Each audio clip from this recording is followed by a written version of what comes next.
नवं नवं उघडलं होतं त्यावेळेला मी मलेशियाला गेलो होतो. आणि मलेशियाला गेलो असताना तिकडे एक जेंटिंग हायलँड नावाची एक जागा आहे.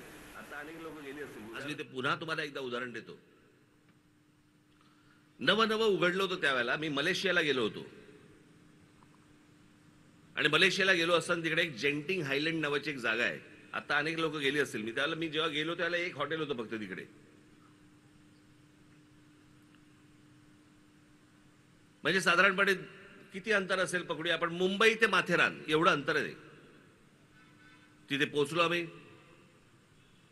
सहज आपला चोची मारत होतो. म्हटलं खाली जरा विचारपूस केली. म्हटलं किती हॉटेल मोठं होतं ते, पण एकच हॉटेल होतं. म्हटलं काय रे, म्हटलं इथे ऑक्युपन्सी किती आता? ते बोले 100%. म्हटलं 100% ऑक्युपन्सी? म्हटलं काय आहे का इथे? ते बोले इथे कसिनो आहे.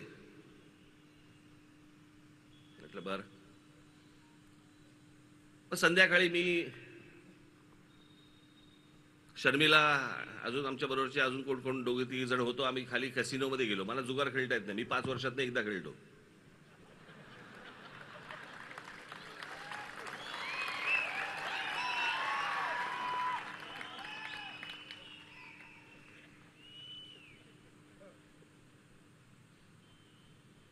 मग तिकडे आतमध्ये गेलो. ते काय ते भिंगऱ्या भिंगऱ्या फिरवत होते सगळे. काय काय काय काय काय काय कोण काय बसले होते काय. 10 मिनिटात आम्ही बाहेर पडलो. म्हटलं म्हटलं हट, म्हटलं बाहेर पडू आपण. बाहेर आलो. बाहेर आलो तिकडे एक बार होता. म्हणजे काय सांगायला नको ना. हा, आपला तिथे बसलो. आणि माझं सहज असं वरती लक्ष गेलं. तिथे एवढी मोठी एक पाटी लिहिली होती. एवढी मोठी पाटी होती त्या बारमध्ये. आणि त्याच्यावरती लिहिलं होतं, मुस्लिम्स आर नॉट अलाउड.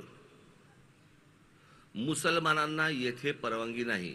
आता तुम्हाला गंमत सांगतो. मलेशिया हा देश मुस्लिम देश आहे. म्हणजे विचार करा. आता हा जसा एक हिंदूंचा देश आहे म्हणून आपण मान्य करतो, बरोबर आहे, असं बोलतो आपण. आपल्याकडच्या एखाद्या रेस्टॉरंटमध्ये, एखाद्या बारमध्ये जर समजा अशी पाटी लावली असेल की या इथे बारमध्ये हिंदूंना परवानगी नाही, काय कराल तुम्ही?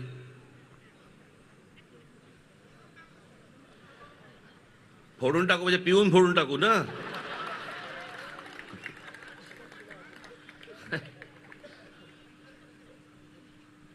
पण मी त्याला विचारलं, म्हटलं हे कशासाठी? तो बोलला की मुस्लिम धर्मामध्ये दारू पिणं काय चुकीचं मानतात.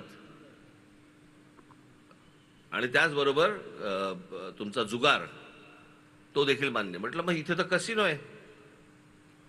इथे म्हटलं तुम्ही बार लावलायत.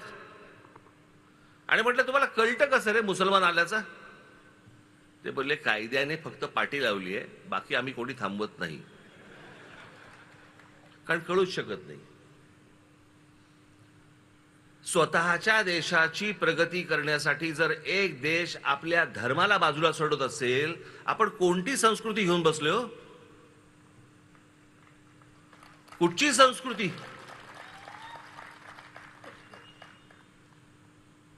आणि मग आपला जो जो काय बाणा म्हणू आपण की बाय इथे आम्ही या गोष्टी होऊ देणार नाही, आम्ही ही गोष्ट होऊ देणार नाही, आम्ही ती गोष्ट होऊ देणार नाही. बाकीची राज्य पुढे चालली आहेत.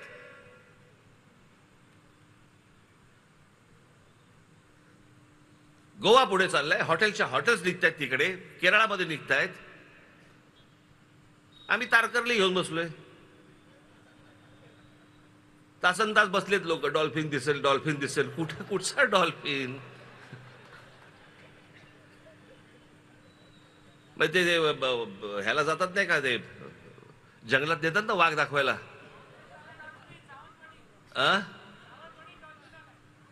सावंतवाडीत डॉल्फिन आलाय.